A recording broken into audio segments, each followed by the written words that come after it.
کہ حکومت کی طرف سے بار کونسلوں کو جو گرانٹ دی جاتی ہے وہ اس شرط پر دی گئی کہ آپ جسٹس فائز عیسیٰ کے خلاف قرارداد پاس کریں گے، تو اس پر بار کونسلوں نے انکار کر دیا۔ تو یہ صورتحال پہلی مرتبہ ہوئی کہ وکلاء کو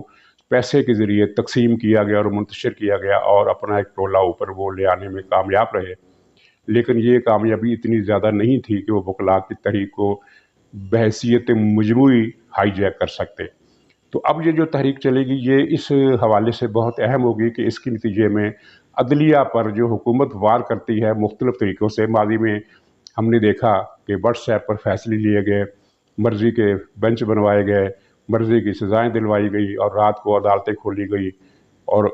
ایک لمبی کہانی ہے جس کی تفصیل جو ہے آپ کے علم میں اور تاریخ میں درج ہو چکی ہے۔ تو یہ سارا سلسلہ بند کرنے کے لیے یہ جو تحریک ہے یہ اپنا ایک مؤثر کردار ادا کرے گی، اور یہ اس انقلاب کی نشانی ہے جو 2014 میں ہونے والی سازش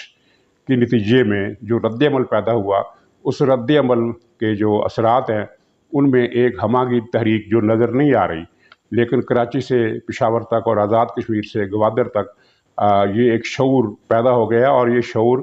اتنا اپنے حجم میں اتنا زیادہ ہے کہ اب اس کو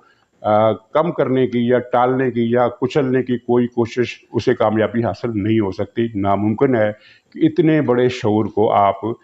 ماضی کے اندھیروں میں پھر سے دھکیل دیں، یہ ممکن نہیں رہا۔ اس کے بعد میں آتا ہوں آزاد کشمیر کی طرف۔ آزاد کشمیر میں جو جلسے ہو رہے ہیں مریم نواز کے، وہ میں نے کل بھی عرض کیا تھا کہ انہوں نے ماضی کے ریکارڈ توڑ دیے، لیکن ریکارڈ توڑنا اتنا واضح فکرہ نہیں ہے، کیونکہ ریکارڈ توڑنے کا مطلب یہ ہے کہ پچھلی مرتبہ اگر جلسوں میں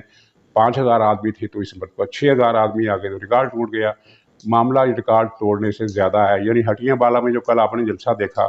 اسے دیکھ کر کوئی بھی یہ کہہ سکتا تھا کہ یہ ہٹیاں بالا کا نہیں ہے بلکہ یہ پشاور، گجرانوالہ، حیدرآباد یا کراچی کا کوئی جلسہ، اتنا بڑا جلسہ تھا۔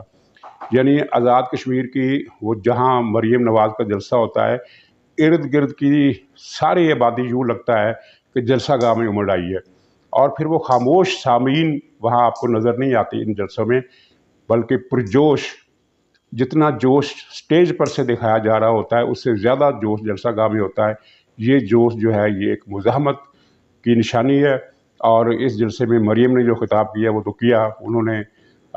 کشمیر فروش عمران خان کو چیلنج کیا۔ اور یہاں مجھے ایک بات یاد آ گئی کہ کسی نے کہا تھا کہ عمران خان جب کشمیر کا سودا واشنگٹن میں کر کے آیا تھا تو اس کا خیال تھا کسی کو پتہ نہیں چلے گا،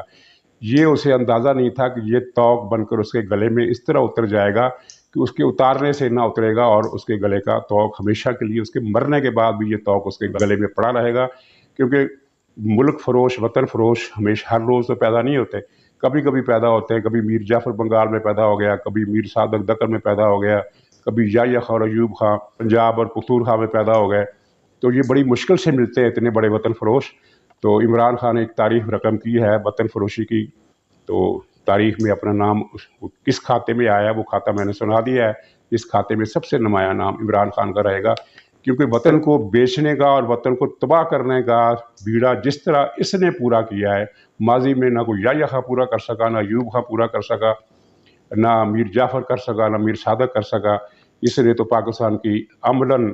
واقعتاً پھر واقع اینٹ سے اینٹ بجا کر رکھ دی۔ تو مریم بہت اچھا خطاب کر رہی ہے، اور وہ قوم کی آواز جو ہے وہ یہی ہے جو مریم کے خطاب میں نظر آتی ہے۔ تو بات ہو رہی تھی مزاحمت کی ان جلسوں میں، یہ ہٹیاں والا کا جلسہ تو ایک تھا، جہاں جہاں بھی مریم نے جلسے کیے یہی صورتحال نظر آئی ہے اور لوگوں کو حیران کر گئی ہے، اور ووٹ چوری کی جو پلاننگ تھی اس سے متاثر ہوئی ہے۔ وہ اس طرح متاثر ہوئی ہے کہ ووٹ چور نے اپنی کابینہ کا اجلاس اسلام آباد میں طلب کر لیا ہے، اور وہ اس میں کشمیر کی صورتحال پر غور کرے گا۔ کشمیر کی صورتحال پر اس نے کیا غور کرنا ہے؟ یہی کہ کیا ووٹ چوری اب بھی اتنی آسان رہ گئی ہے؟ صورتحال یہ ہے کہ وہاں پیپلز پارٹی کے جلسے بھی ہو رہے ہیں، اگرچہ بہت بڑے نہیں ہو رہے لیکن بہرحال کافی توجہ طلب اور قابل ذکر حد تک حاضرین میں ہوتی ہے۔ اگر کسی کے جلسے نظر نہیں آ رہے ہو تو پی ٹی آئی ہے، میں نے پہلے بھی عرض کیا تھا کہ وہ شادی کی شامیانے میں جتنے لوگ آتے ہیں اتنی اس کے جلسہ گاہ میں آتے ہیں، اور ان کے جلسے زیادہ بھی نہیں ہوئے ہیں۔ پی ٹی آئی کے ایک صاحب ٹی وی پر بتا رہے تھے، بلکہ اس صاحب کیا وہ کپتان کا جو ذاتی کالم نگار ہے وہ کہہ رہا تھا کہ جلسوں ولسوں سے کیا فرق پڑتا ہے، کشمیر میں جیتے گا عمران خان، یعنی وہ ووٹ چوری کے منصوبے کا ذکر کر رہا تھا، لیکن اس کو خود اس کا اپنا یقین متزلزل تھا۔ 2-3 پروگرام جو پہلے اس نے کیے اس کے مقابلے میں اس طرح کہ وہ بار بار کسی نہ کسی کو بلا رہا تھا اپنے پروگرام میں ٹیلی فون پر، ہاں جی کیا خیال ہے آپ کا، پی ٹی آئی جیتے گی نا، پی ٹی آئی جیتے گی، اس کا مطلب یہ ہے کہ ووٹ چوروں کا جو منصوبہ تھا اس میں نہ کہیں کوئی خرابی، کوئی کمزوری، کوئی اس کو زد پہنچی ہے. شاید میں دعویٰ سے نہیں کرتا لیکن شاید ووٹ چوری کا منصوبہ اتنا فول پروف نہیں رہا. وہ کپتان کے ذاتی کالم نویس کا جو اعتماد متزلزل تھا وہ اس بات کی نشانی ہے. ویسے کمال ہے یہ پی ٹی آئی کے لوگ یہ بھی ٹویٹ کر رہے ہیں، اور آج ہی انہوں نے ٹویٹ کیا کہ فوج ہمارے ساتھ ہے اس لیے الیکشن ہم جیتیں گے. یہ ان کا بیان تھا. ایک اور صاحب کا بیان تھا کہ شیخ رشید کا کہ پاکستان میں فوج اور پی ٹی آئی دو قومی ادارے ہیں، اور تیسری بات انہوں نے یہ کی کہ الیکشن ہم جیتیں گے، یعنی فوج کو اپنی الیکشن کی جیت کے ساتھ یہ ملانے کی کوشش کر رہے ہیں. فوج کا کیا ارادہ ہے یہ ہمیں نہیں پتہ، لیکن یہ پی ٹی آئی جو ہے فوج کو بریکٹ کر رہی ہے اپنی انتخابی کامیابی کے ساتھ. تو ووٹ چوری کا منصوبہ تو انہوں نے ڈسکا میں بھی بنایا تھا اور وہ کامیاب بھی ہو گیا تھا، لیکن آخری لمحات میں الیکشن کمیشن کی مداخلت اور جرت کی وجہ سے وہ کامیابی ناکامی میں بدل گئی، بلکہ ناکامی رسوائی میں بدل گئی. تو آزاد کشمیر کے عوام کا جو مزاحمتی طرز عمل نظر آ رہا ہے اس نے بہت لوگوں کو حیران کیا ہے. پورے پاکستان میں لوگ آزاد کشمیر کی طرف دیکھ رہے ہیں، اور ماضی میں آزاد کشمیر کی انتخابی مہم کبھی بھی پورے ملک کی توجہ کا اس طرح مرکز نہیں بنی جس طرح اس مرتبہ بنی ہے. تو یہ جو مزاحمتی پیغام ہے یہ بڑا تیز ہے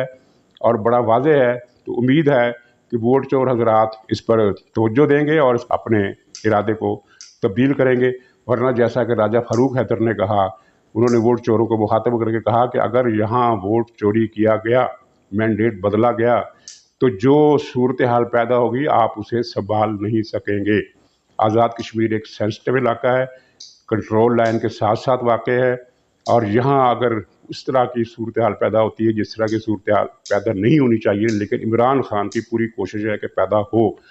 تو وہ واقعتاً پاکستان کے سنبھالنے سے نہیں سنبھلے گی. پاکستان کو اس کے بہت دور رس نقصانات ہوں گے، اور اس ماحول میں ہوں گے جب افغانستان سے ہمیں شدید خطرہ لاحق ہے،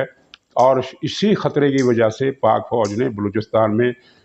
مصالحت کے لیے عمران خان کو پیغام دیا کہ اب بلوچستان کی صورتحال کے ہم افورڈ نہیں ہو سکتے کیونکہ افغانستان کا مسئلہ بہت خطرناک ہو چکا ہے. یہ الگ بات ہے کہ عمران خان نے ان کی درخواست یا مشورے یا ہدایت کا یہ حشر کیا ایک نہایت غیر ذمہ دار اور بلوچوں میں نامقبول ترین آدمی کو مذاکرات کے لیے آگے کر دیا. تو ظاہر ہے ان مذاکرات کی ناکامی مذاکرات ہونے سے پہلے ہی مکمل ہو گئی ہے. تو عمران خان تو اسی طرح کرے گا. تو اس صورتحال میں جبکہ بلوچستان میں بھی پرابلم ہے، پختونخوا میں بھی پرابلم ہے، افغانستان کی سرحد کی طرف سے بھی پرابلم ہے، اور بھارت بھی موقع ملنے پر کسی شرارت سے کسی خباثت سے باز نہیں آئے گا. تو ان سارے معاملات کو دیکھتے ہوئے آزاد کشمیر میں کسی بھی اینٹی پاکستان ایڈونچر سے باز رہنا چاہیے. ناظرین اسی گزارش پر آج کا ویلاگ ختم ہو رہا ہے. خدا حافظ.